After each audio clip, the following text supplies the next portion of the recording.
ہم حضرت عثمان کو نہیں مانتے، وجہ بالکل واضح طور پہ ہم بتاتے ہیں کہ کیوں نہیں مانتے۔ وہ جاگیر جو سیدہ کو نہ دی گئی، وہ ایک مروان لانتی خبیث کو وہ جاگیر دے دی گئی۔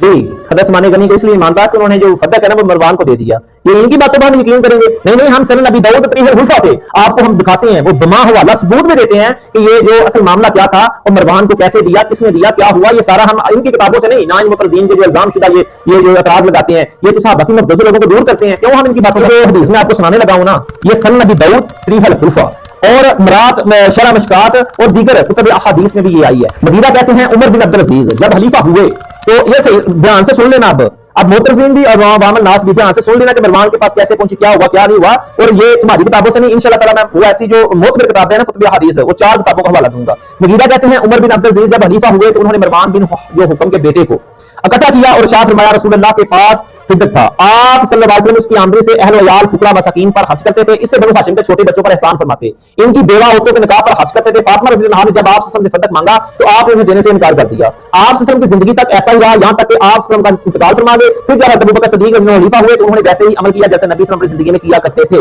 یہاں تک کہ وہ بھی انتقال فرما گئے۔ پھر حضرت عمر فاروق رضی اللہ عنہ خلیفہ مقرر ہوئے تو انہوں نے بھی ویسے کیا جیسے نبی صلی اللہ علیہ وسلم ابو بکر صدیق کیا کرتے تھے، یہاں تک کہ حضرت عمر فاروق رضی اللہ عنہ بھی انتقال فرما گئے۔ پھر مروان نے اسے اپنی جگیر بنا لیا، پھر وہ عمر بن عبدالعزیز کے قبضہ اور تصرف میں آ گئی۔ عمر بن عبدالعزیز کہتے ہیں تو میں نے اس معاملے پر غور و فکر کیا، میں نے اس معاملے پر غور و فکر کیا، میں نے اسے ایک ایسا معاملہ جانا کہ رسول اللہ صلی اللہ علیہ وسلم نے اسے فاطمہ کو دینے سے بھی منع فرما دیا، تو پھر ہمیں کہاں سے یہ حق پہنچتا ہے کہ ہم اسے اپنی ملکیت میں رکھیں؟ تو سن لو، میں تم سب کو گواہ بنا کر کہتا ہوں کہ اسے میں نے پھر سے اسی اپنی اصلی حالت میں لٹا دیا جیسا کہ رسول اللہ صلی اللہ علیہ وآلہ وسلم کے زمانہ مبارکہ میں تھا، یعنی میں نے پھر اسے وقف کر دیا۔ ابو داؤد کہتے ہیں کہ عمر بن عبدالعزیز خلیفہ مقرر ہوئے تو اس وقت ان کی آمدنی 40,000 دینار تھی، اور جب انتقال کیا تو گھٹ کر 400 دینار ہو گئی تھی، اور اگر وہ زندہ رہتے تو وہ اور بھی کم ہو جاتی۔ اب سوال یہ پیدا ہوتا ہے کہ یہ مغیرہ کون ہے، کیونکہ 3 مغیرہ تھے۔ اب پوچھتے ہیں حکیم الامت مفتی احمد یار حنیمی اس حدیث کے تحت فرماتے ہیں کہ یاد رہے کہ مغیرہ جو ہے 3 ہے، ایک صحابی ہے اور 2 تابعی۔ مغیرہ ابن ابی شعبہ وہ صحابی ہیں، اور دوسرے مغیرہ ابن زید موصلی یہ تابعی ہیں۔ امام احمد بن حنبل فرماتے ہیں کہ یہ منکر حدیث ہے، یعنی ابن زید موصلی جو تابعی ہے، اور تیسرے مغیرہ ابن مقسم کوفی جو مدینہ تھے اور وہ فقیہ اور متقی تھے، 133 ہجری میں ان کی وفات ہوئی۔ اس حدیث میں یہ تیسرے مغیرہ مراد ہے، اور یہ جو میں نے حدیث سنائی ہے نا آپ کو، یہ سنن ابی داؤد میں بھی آئی ہے، اور یہ حدیث مشکات شریف میں بھی آئی ہے، طریق الخلفاء میں بھی آئی ہے، اور مراد شرح مشکات میں بھی آئی ہے۔ اور اب پتہ چل گیا نا، یہ صرف صحابہ پر کام کرتے ہیں، صحابہ پر اعتراضات کرتے ہیں، لوگوں کو صحابہ کی متوں سے دور کرتے ہیں۔ انشاءاللہ ہم ایسا ہونے نہیں دیں گے، ہم صحابہ کی جو شان کا دفاع کرنے پہ ہم بیٹھے ہوئے ہیں، آپ کے ہر اس اعتراض کا ہم رد کریں گے، عوام الناس کے سامنے حقیقت و سچائی لے کر آئیں گے جو آپ صحابہ کرام کی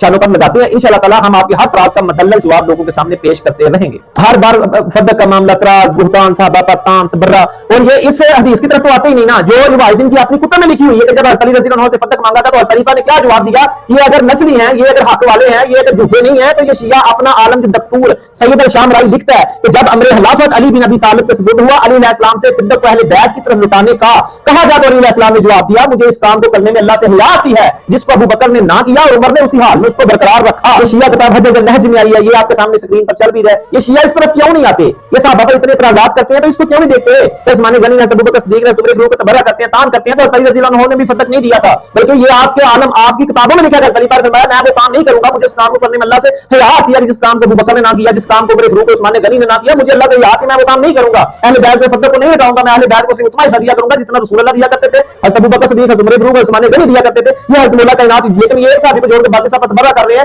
یہ اصل میں یہ شیعہ جو متقی ہے، یہ جھوٹ کا پلندہ ہے نا، یہ اصل میں دشمن یہ جو اہل بیت یہ ہیں۔ لگاؤ پترو اعتراض، انشاءاللہ آپ کا کام ہے بھونکنا صحابہ پر، انشاءاللہ تعالی ہم صحابہ کا دفاع کریں گے، ہم صحابہ پر لگائے ہر اعتراض کا ہم انشاءاللہ دفاع کریں گے اور آپ کو جواب دیتے رہیں گے۔ عوام الناس کے سامنے ہم صحابہ کی شان جو ہے ان کو پروموٹ کرتے رہیں گے، انشاءاللہ صحابہ کی نموز کا ہم دفاع ضرور کریں گے، اہل بیت کی شانوں کو پروموٹ کریں گے، صحابہ کی شان کا دفاع کریں گے، اور رسول اللہ صلی اللہ علیہ وسلم پر لگائے گے ہر تمہارے غیر مقلدین، لافظین، ناسبین، سب جو اعتراض لگاتے ہیں انشاءاللہ تعالی بیٹھے ہیں اسلام پر پہرا دیں گے جب تک جسم میں جان ہے، جب تک آخری سانس ہے، انشاءاللہ تعالی ہم دین پر، اسلام پر ہم مکمل گامزن رہتے ہوئے اللہ تبارک و تعالی کو گواہ بنا کر انشاءاللہ ہم حق کا ساتھ دیتے ہوئے اور صحابہ کی شان کا دفاع کرتے رہیں گے۔